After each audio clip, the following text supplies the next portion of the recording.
शांताकारं भुजंगशयनं पद्मनाभं सुरेशं विश्वाधारं गगनसदृशं मेघवर्णं शुभांगं लक्ष्मीकान्तं कमलनयनं योगिभिध्यानगम्यं वंदे विष्णुभवभयहरं सर्वलोकैकनाथं। मंगलम भगवान विष्णु मंगलम गरुड़ध्वज मंगलम पुंडरीकाक्ष मंगलाय तनोहरि। ओम नमो भगवते वासुदेवाय। आज का दिन आप सभी के लिए मंगलमय हो। आज सावन महीने का 13वां दिन है। सावन महीने में प्रतिदिन श्रीमद् भागवत महापुराण की कथा का श्रवण करने से जीवन में होने वाली अज्ञानवश पाप कर्मों से छुटकारा मिलता है। साथ ही 1000 गोदान के बराबर पुण्य की प्राप्ति होती है। हमारे चैनल पर आप प्रतिदिन श्रीमद् भागवत महापुराण की कथा का श्रवण कर सकते हैं। साथ ही इस चैनल पर सावन मास में आने वाली सभी व्रतों की कथा और व्रत से जुड़ी जानकारी भी व्रत से पहले उपलब्ध करा दी जाती है।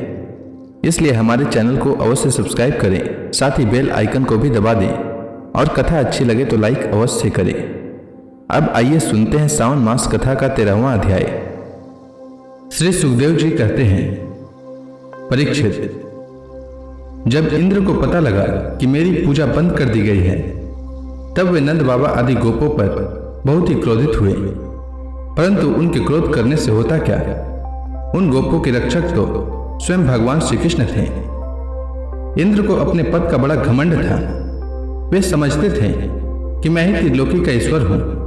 उन्होंने क्रोध से तिलमिलाकर प्रलय करने वाले मेघों के संवर्तक नामक गण को व्रज पर चढ़ाई करने की आज्ञा दे दी और कहा, ओह, इन जंगली ग्वालों को इतना घमंड! सचमुच यह धन का ही नशा है। भला देखो तो सही, एक साधारण मनुष्य कृष्ण के बल पर उन्होंने मुझ देवराज का अपमान कर डाला। जैसे पृथ्वी पर बहुत से मंदबुद्धि पुरुष बहुत सागर से पार जाने के सच्चे साधन ब्रह्म विद्या को छोड़ देते हैं और नाम मात्र की टूटी हुई नाव से, कर्म में यज्ञों से इस घोर संसार सागर को पार करना चाहते हैं।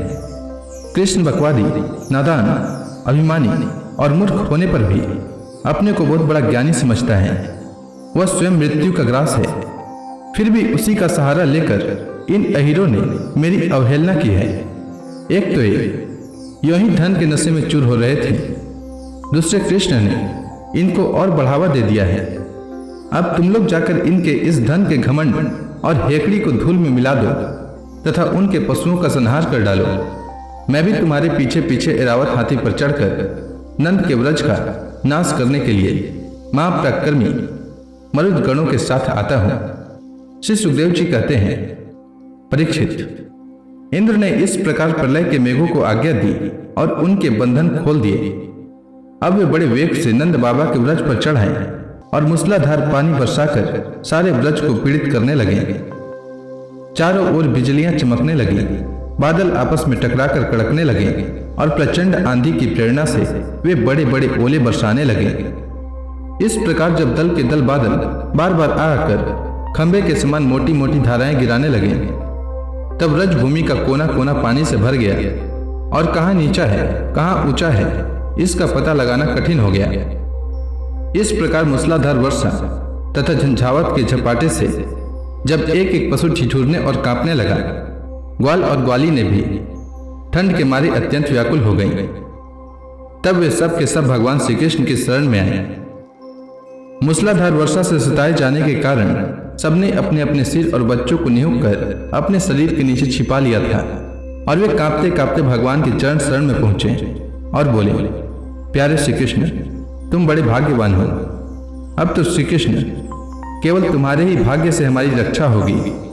प्रभु, इस सारे गोकुल के एकमात्र स्वामी, एकमात्र रक्षक तुम ही हो। भक्तवत्सल, इंद्र के क्रोध से अब तुम ही हमारी रक्षा कर सकते हो। भगवान ने देखा कि वर्षा और ओलों की मार से पीड़ित होकर सब बेहोश हो रहे हैं। वे समझ गए कि यह सारी करतूत इंद्र की है। उन्होंने ही क्रोधवश ऐसा किया है। वे मन ही मन कहने लगे, हमने इंद्र का यज्ञ भंग कर दिया था, इसी से वे व्रज का नाश करने के लिए बिना ऋतु के ही यह प्रचंड वायु और ओलों के साथ घनघोर वर्षा कर रहे हैं। अच्छा, मैं अपनी योग माया से इसका भली भांति जवाब दूंगा। ये मूर्खतावश अपने को लोकपाल मानते हैं। इनके ऐश्वर्य और धन का घमंड तथा अज्ञान में चूर चूर कर दूंगा। देवता लोग तो सत्व प्रधान होते हैं, इनमें अपने ऐश्वर्य और पद का अभिमान न होना चाहिए। अतः यह उचित ही है कि इन सत्वगुण से चित्त दुष्ट देवताओं का मैं मान भंग कर दूं। इससे अंत में उन्हें शांति ही मिलेगी।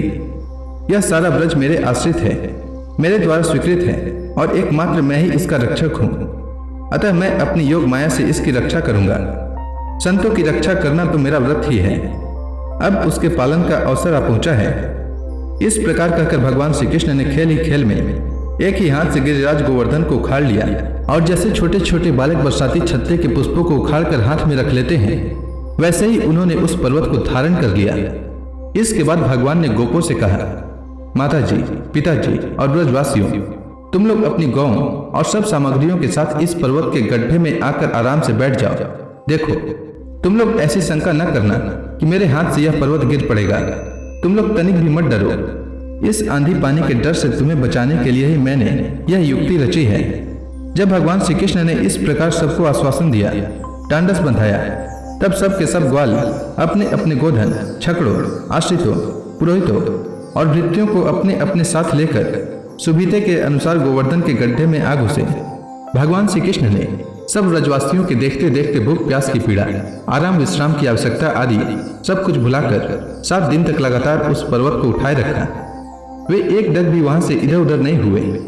श्री कृष्ण की योग माया का यह प्रभाव देखकर इंद्र के आश्चर्य का ठिकाना न रहा।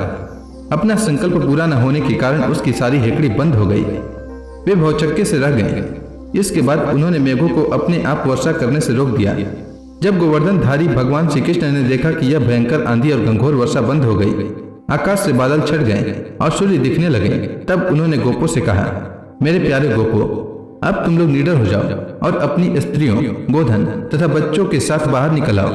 देखो, अब आंधी पानी बंद हो गया तथा नदियों का पानी भी उतर गया। भगवान की ऐसी आज्ञा पाकर अपने अपने गोधन, स्त्रियों, बच्चों और बुढ़ों को साथ ले तथा अपनी सामग्री छकड़ों पर लादकर धीरे धीरे सब लोग बाहर निकल आए। सर्वशक्तिमान भगवान श्री कृष्ण ने भी सब प्राणियों के देखते देखते खेल खेल में ही गिरिराज को पूर्ववत उसके स्थान पर रख दिया। ब्रजवासियों का हृदय प्रेम के आवेग से भर रहा था।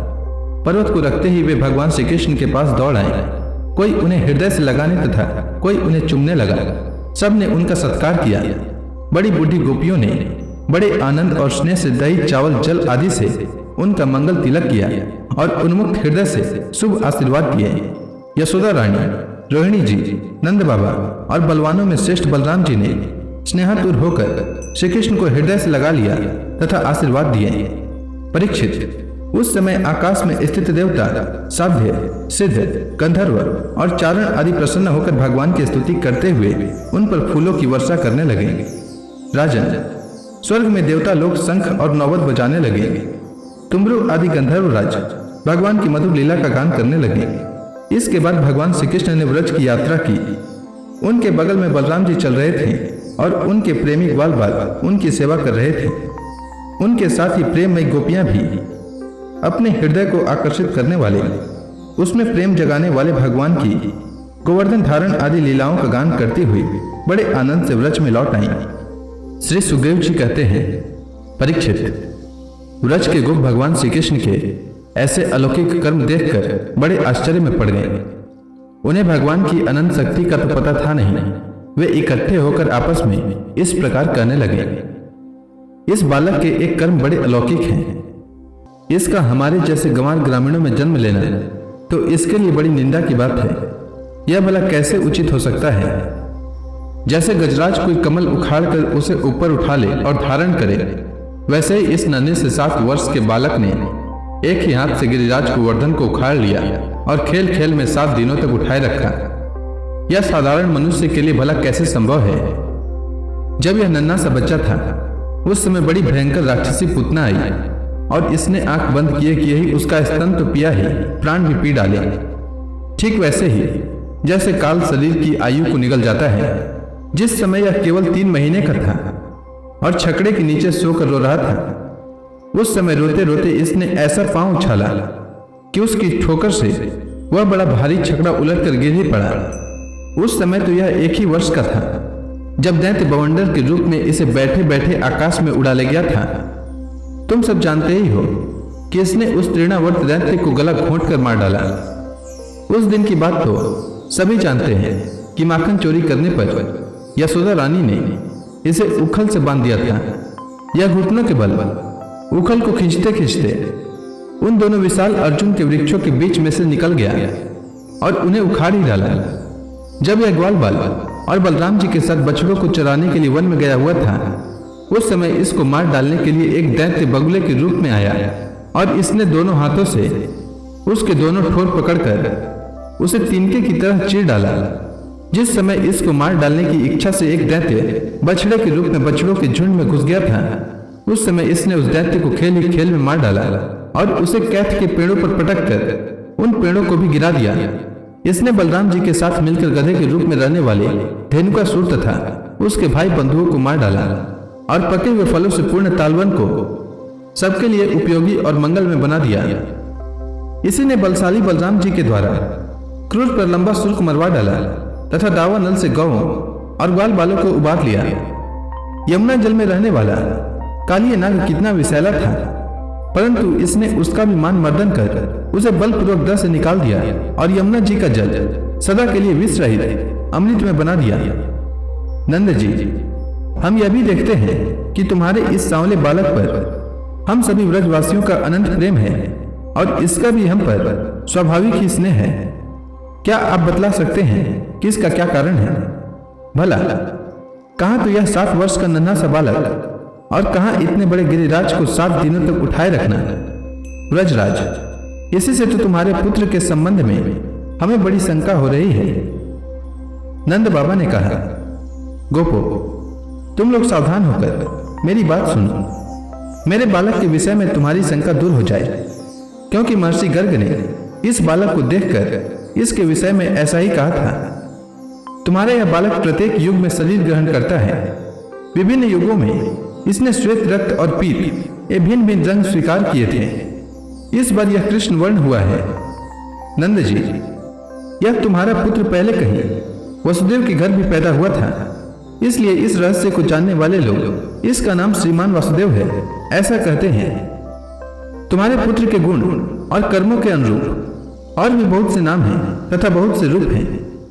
मैं तो उन नामों को जानता हूं, परंतु संसार के साधारण लोग नहीं जानते। यह तुम लोगों का परम कल्याण करेगा। समस्त गोप और गौओं को यह बहुत ही आनंदित करेगा। इसकी सहायता से तुम लोग बड़ी बड़ी विपत्तियों को बड़ी सुगमता से पार कर लोगे। व्रजराज, पूर्व काल में एक बार पृथ्वी में कोई राजा नहीं रह गया था। डाकुओं ने चारों ओर लूट खसोट मचा रखी थी।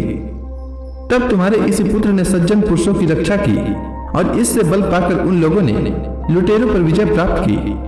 नंद बाबा, जो तुम्हारे इस सांवले शिशु से प्रेम करते हैं वे बड़े भाग्यवान हैं। जैसे विष्णु भगवान के कर कमलों की छत्र छाया में रहने वाले देवताओं को असुर नहीं जीत सकते, वैसे ही इससे प्रेम करने वालों को भीतरी या बाहरी किसी भी प्रकार के शत्रु नहीं जीत सकते।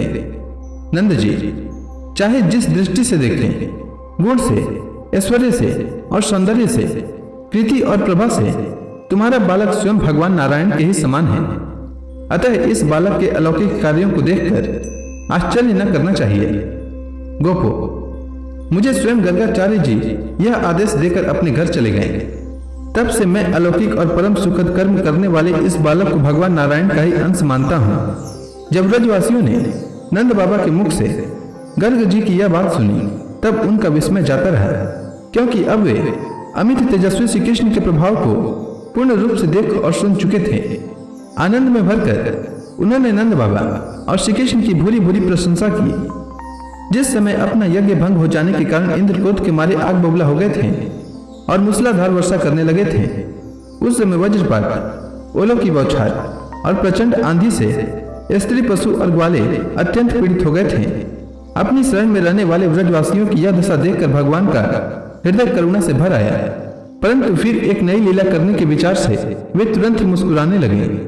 जैसे कोई नन्हा सा निर्बल बालक खेल खेल में ही बरसाती छत्ते का पुष्प उखाड़ ले, वैसे ही उन्होंने एक हाथ से गिरिराज गोवर्धन को उखाड़ कर धारण कर लिया और सारे ब्रज की रक्षा की। इंद्र का मद चूर करने वाले वही भगवान गोविंद हम पर प्रसन्न हो। तो इसी के साथ यह अध्याय समाप्त हुआ। इसके आगे की कथा मैं कल के अध्याय में सुनाऊंगा। तब तक के लिए भगवान हरि का नाम लेते रहें। तो प्रेम से बोलिए भगवान विष्णु की जय, श्री कृष्ण भगवान की जय, समस्त देवी देवताओं की जय।